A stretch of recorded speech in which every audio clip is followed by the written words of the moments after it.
Now the second method is actually faster.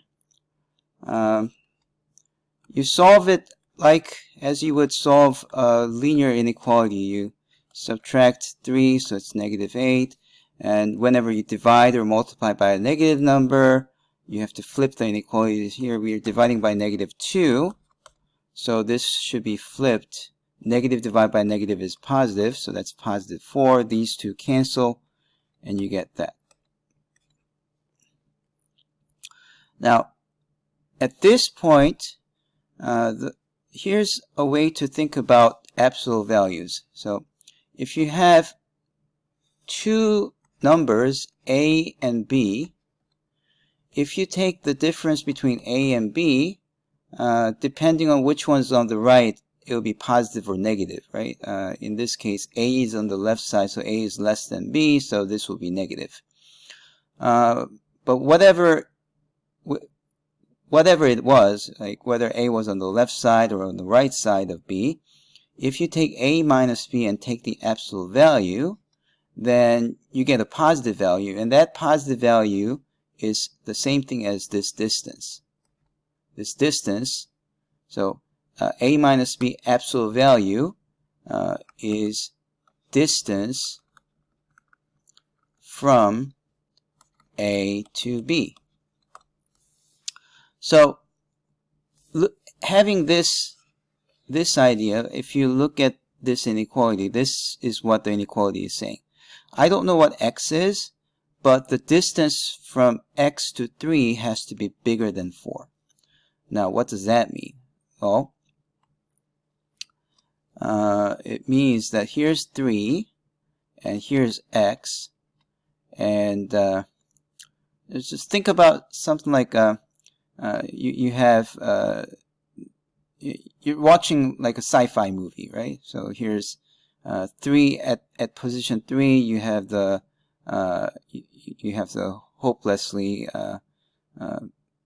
weak main character, right? Not knowing what to do, and the X is like the position of the enemy. So here's this our main guy, which is hopeless, and X is like the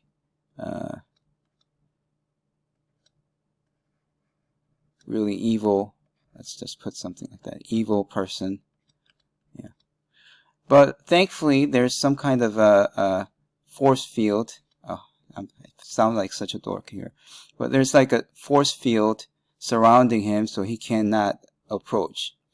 And basically, what it's saying that what this inequality is saying is that the X, the bad guy, and this good person who is at the location 3, their distance cannot be 4 or less. It has to be bigger than 4. So you see that X has to be more than 4. So if the good guy is the bad guy is over here, what is 3 plus 4? It's just 7, right? So 7 is the nearest this person can go. It cannot reach 7. At 7, there's like the force field. It's just protecting this person, okay? And then if you have 3, and if you go left by 4, what's 3 minus 4? That's -1, right? So if you go this way, there's -1, so that's how far the force field reaches. And this evil, that looks more like a cat, but anyways, this guy cannot approach more than -1, okay? So basically what I'm trying to say here is that this inequality is saying here's 3, and here's x, and x cannot be more than less than 7. It has to be either over here or over here. Okay, so if I color it, it's more like it's here, and it cannot be 7. If x is 7, then 7 minus 3 is exactly 4, right?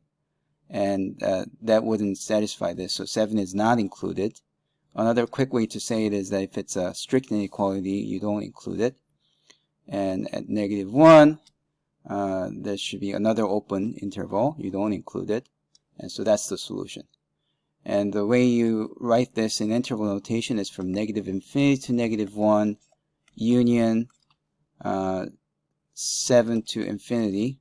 I guess I'm not using this here. And the way you write that in inequality is x is less than -1 or x is greater than 7. Okay.